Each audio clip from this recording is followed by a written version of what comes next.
Okay, I think that's it. So, hey everyone, welcome. This is Kevin T. Rodriguez, and welcome to the first stream of the Soburin book club.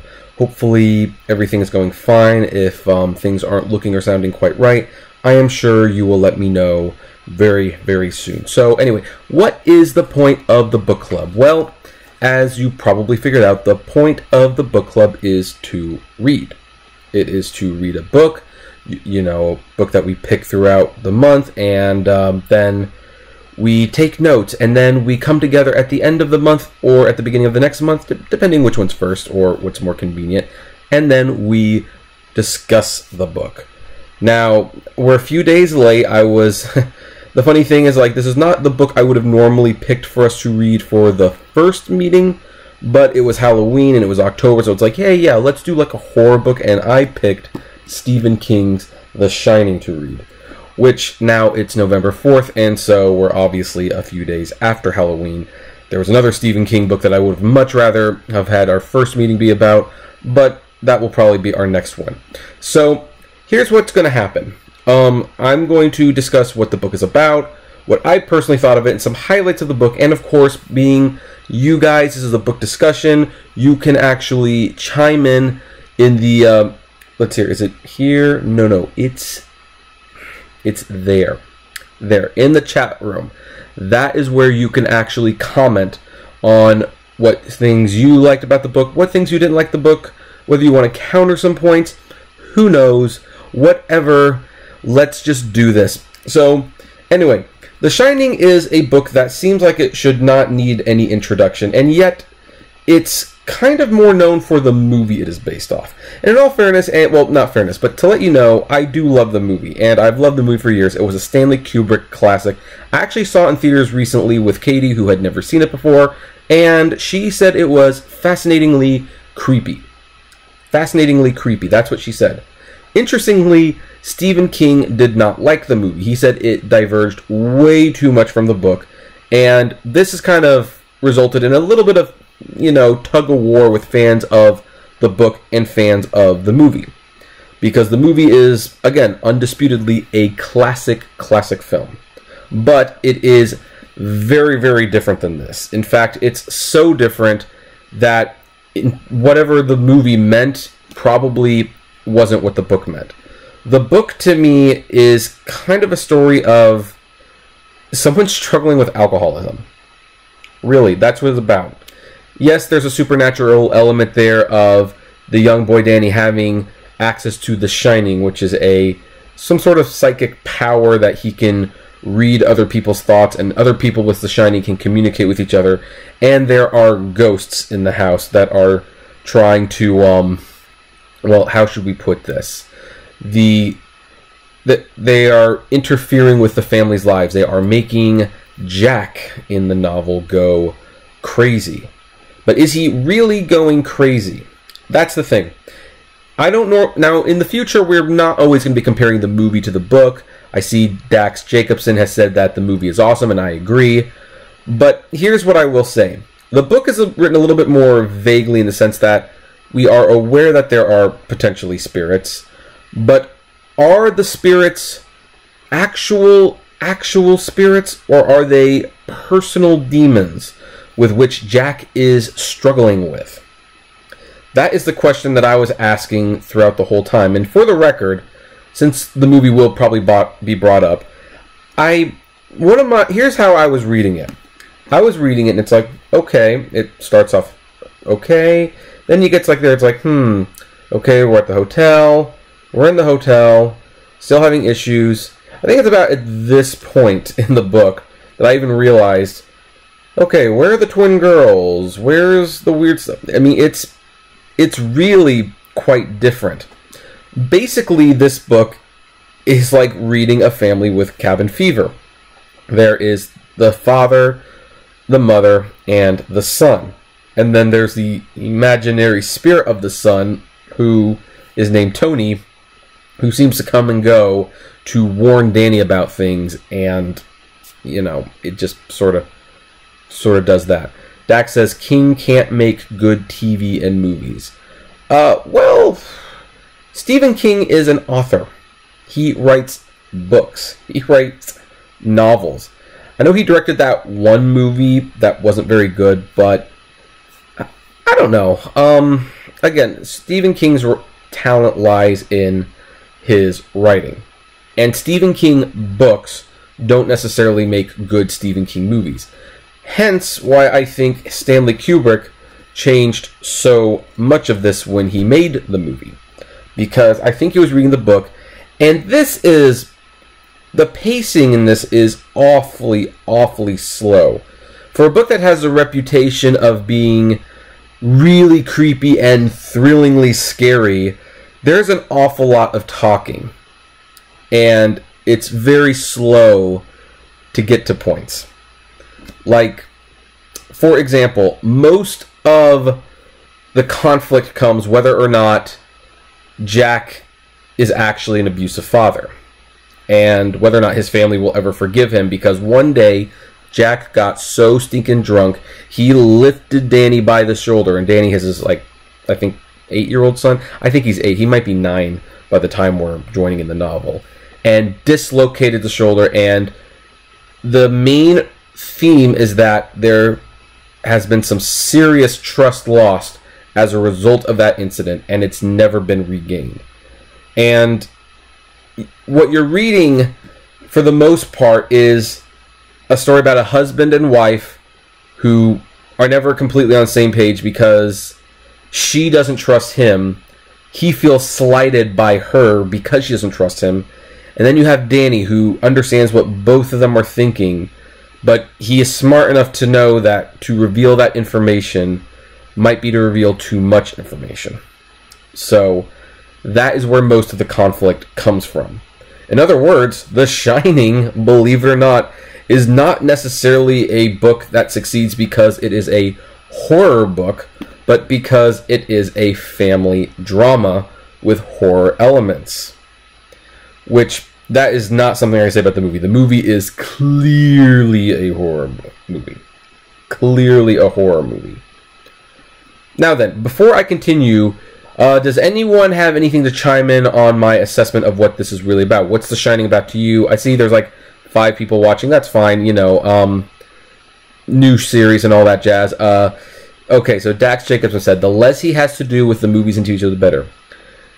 Did you read this because there is a new part 2 kind of... No, I actually was not aware that there was a sequel to this, but funny enough, at the end of the book, there is where we have 2 experts from the sequel to The Shining, Dr. Sleep. And by the way, you can tell that this was a rough draft because I think Stephen King forgot the name of his own character. He called the father John Torrance. His name was Jack Torrance. But I do want to read the sequel, Dr. Sleep, at some point. Will it actually be a book that we discuss on this show? Who knows? Is it going to be the next book? No, absolutely not. But, you know, so I'm serious. So, Dax, since you're the one that's been commenting the most, have you actually read The Shining, or have you just seen the movie? It's fine if you've only seen the movie. That's perfectly fine. I'm just curious, really. It's like with an expert from... Let's see here. What's also kind of nice is that I think I prefer reading Stephen King books in paperback because it just seems to move a little faster. So I don't know if that's just me or not. Well, okay. Well, anyway. So it is first and foremost a family drama with horror elements. Okay, Dax says, I can't remember for sure, but I don't think so. All right, well, will you be reading the next book that we read? That's the most important part. I don't expect this video to get a lot of live viewers or a lot of interaction. This might even be a pretty short episode, in fact. We're just kind of getting the ball rolling. So, let's see here. I read many of them in a burst back in the day. Oh, yeah, because there was a time when Stephen King was like the man. Well, he still writes good books, in all fairness. I don't think he ever lost his talent. But, you know, when you're younger, you tend to have more hit after hit, and now, as older, he misses just as much as he hits. I know he released a new book, and it's, like, the shortest book I've seen him write in a long time. But I quite enjoyed Under the Dome, so he still has it. But, so anyway, where was I? Family drama. So yeah, the supernatural elements of The Shining are actually very, very understated, and they're not very frequent, to be perfectly frank. So my nose itch. The joys of doing it live. It was really not what I was expecting. Now, again, this wouldn't have been my first book to discuss, because I rarely read a book once and then discuss it and dissect it. I prefer to discuss and dissect something that I have read multiple times because I understand it better. But I think that the reason the book was a hit was because this was a very relatable book. It's probably one of the more relatable Stephen King books that I've read. Not that he doesn't make relatable books. I mean, he wrote Misery, which I think tapped into a lot of people's fear of being famous and having like a crazy stalker fan. But again, this was a family drama, first and foremost. It had some horror elements. And yes, near the end, Jack does go crazy and try to kill his family. And there definitely seems to be a bit of supernatural elements there. But the one thing that I would argue is that the only people who feel the supernatural elements are from Danny, which brings into some question how much of this is actually real. We don't know for sure, but it's interesting. I'm sorry, I know this isn't the best live stream I've ever done, but not a lot of people are watching, so. And there's my roommate again.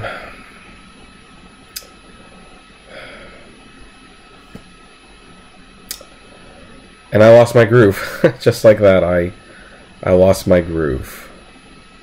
Forgot what deeper meaning I was going to talk about. I guess I might as well take a few moments to talk since I brought it up. Which one do I like better? Do I like the book better, or do I like the movie better? And this is where I think it gets to be a little ridiculous. I think they're different. That's just what it is. It is different. The movie is definitely more horror based than the book is. The book's a little bit slower, but since it is a book, you can take your time, and that's perfectly acceptable. I mean, they tried to turn this into a mini-series at one point that was closer to the book, and it was closer to the written text, but it wasn't very good. So, Dax says, now that you have clued me in that there is less supernatural, I'm more interested. But yeah, I mean, it was kind of funny when I was talking to people like who were like, so you're reading The Shining? I'm like, yeah. It's like, what do you think about it? Oh, it's good. It's like, oh, is it scary? Is it really horror? I was like, no. To be perfectly frank, it's not that horror film at all. Like, let me go open to a random chapter. Let's see here. Chapter 24, Snow. Let's just read a couple passages. It was dusk. They stood on the porch in the fading light. Jack in the middle, his left arm around Danny's shoulders and his right arm around Wendy's waist. Together they watched as a decision was taken out of their hands. The sky had been completely clouded over by 2:30, and it had begun to snow at an hour later. And this time you didn't need a weatherman to tell you it was serious snow. No flurry that was going to melt or blow away from the evening wind started to whoop. At first it had fallen in perfectly straight lines, building up a snow cover that coated everything evenly. But now, an hour after it had started, the wind had begun to blow from the northwest, and the snow had begun to drift against the porch on the sides of the Overlook's driveway. Beyond the grounds, the highway had disappeared under an even blanket of white. The hedge animals were also gone, but when Wendy and Danny had gotten home, she had commended him on the good job he had done. Do you think so? He had asked, and said no more. Now the hedges were buried under amorphous white cloaks. Curiously, all of them were thinking different thoughts, but feeling the same emotion. Relief. The bridge had been crossed. Will it ever be spring? Wendy murmured. Jack squeezed her tighter. Before you know it, what do you say we go in and have some supper? It's cold out here. She smiled. After all, Jack had seemed distant and, well, odd. Now he sounded more like his normal self. Fine by me. How about you, Danny? Sure. So they went in together, leaving the wind to build to the low-pitched stream that would go on all night. a sound they would get to know all well. Flakes of snow swirled and danced across the porch. The overlook faced it as they had for nearly 3/4 of a century, its darkened windows now bearded with snow, indifferent to the fact that it was now cut off from the world. Or possibly it was pleased with the prospect. Inside its shell, the three of them went about their early evening routine, like microbes trapped in the intestine of a monster. It should be noted that's one full chapter. That's actually that's why I read the whole thing, because it was one chapter. But at this point, we are 311 pages into the novel, at least if you're reading this edition of the book. Now, think about that. The snow has just started. In the movie, the horror elements don't even start showing up until they are snowed in. We are halfway through the book, and we have just gotten to the snow. So, which, of course, begs the question, well, what are they doing throughout all that? Well, what they're doing is they are basically trying to come to terms with the fact that they are going to be living together for 6 months, 5 or 6 months, something like that. And no one is completely comfortable with one another. Nobody completely trusts one another. But they are all hoping that through this experience, they can come closer as a family. And by the way, Jack actually does some writing in the book. Like, as he at one point goes into the basement and discovers a bunch of newspaper articles about the history of the hotel and all the dark things that happened, the murders, the parties, and he calls the editor demanding, "Why didn't you tell me? This is great stuff. I'm going to be writing a supernatural expose on the hotel," at which point the hotel owner says, no, you're not. We're paying you to maintain the hotel, but we still need people to want to come to the hotel during the seasons that we're open, so you're not going to write a book like that.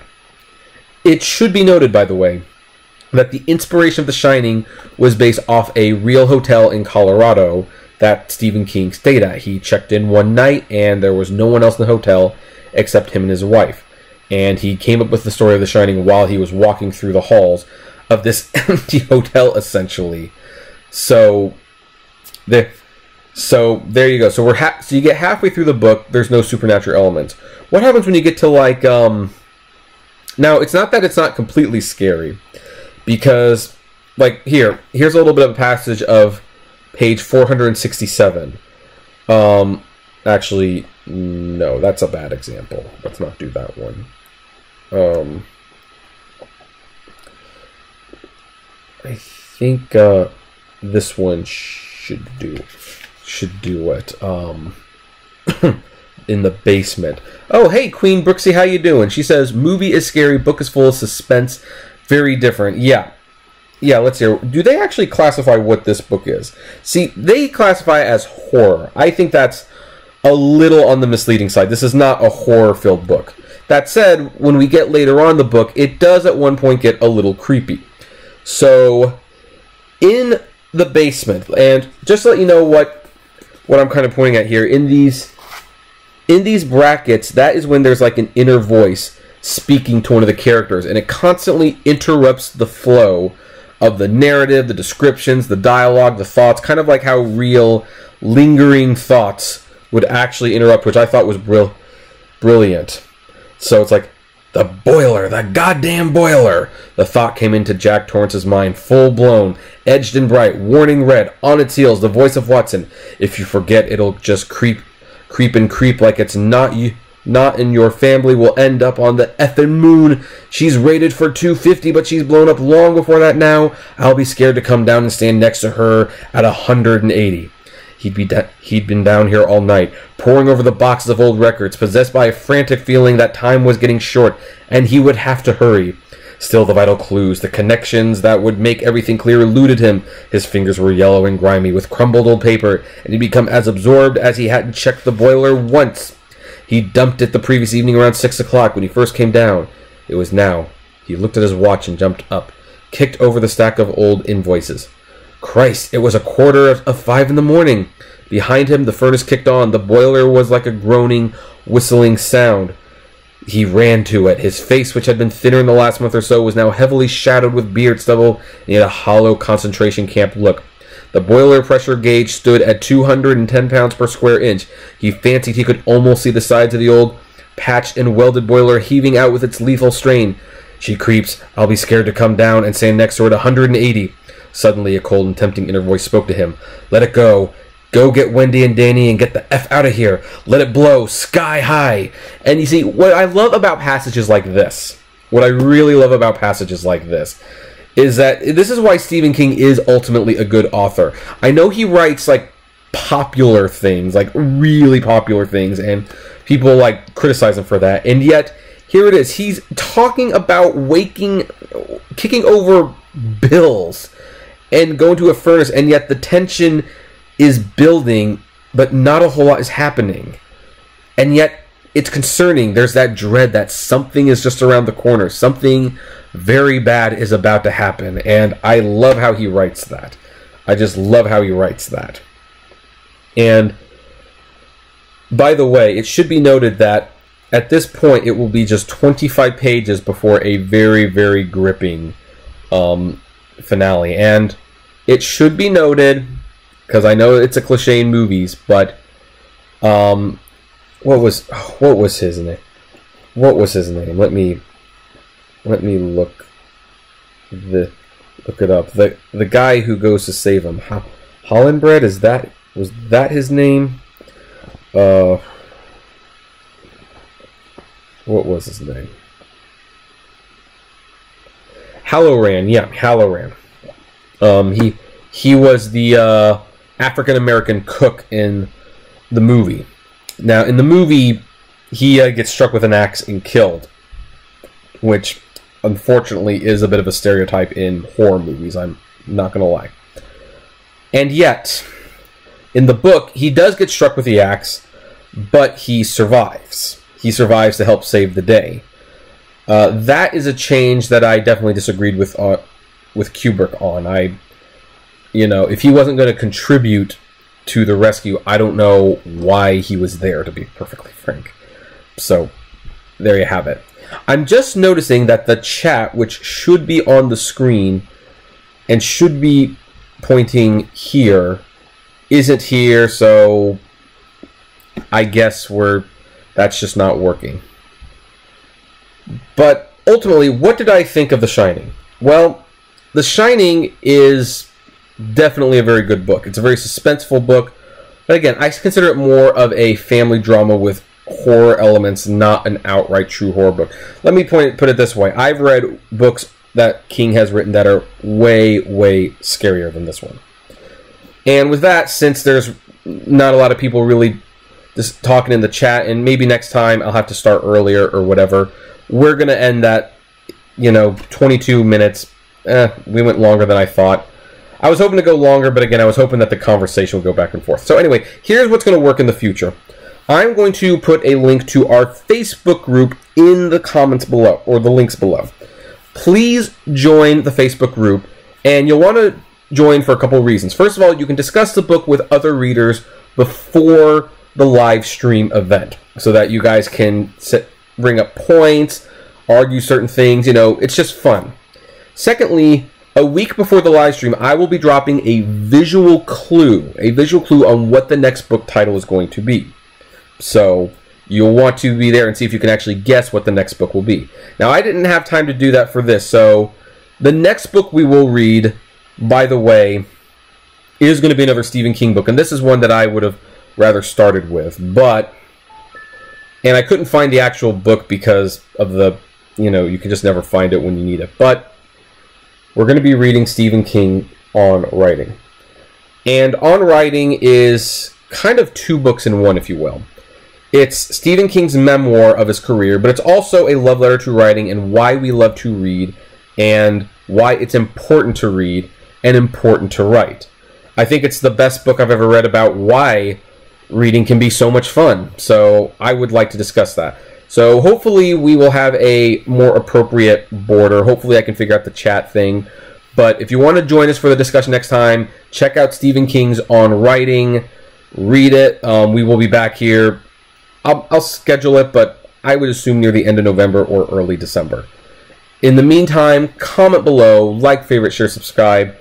Oh, and by the way, if anyone wants to have a certain book read, there is a Patreon reward tier that you can select, and as long as it's not 50 Shades of Grey, we will read that book one of these months.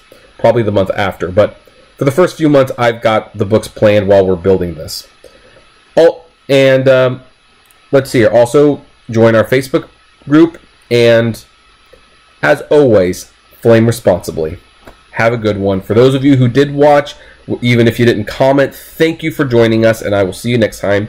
Keep reading and enjoying the books.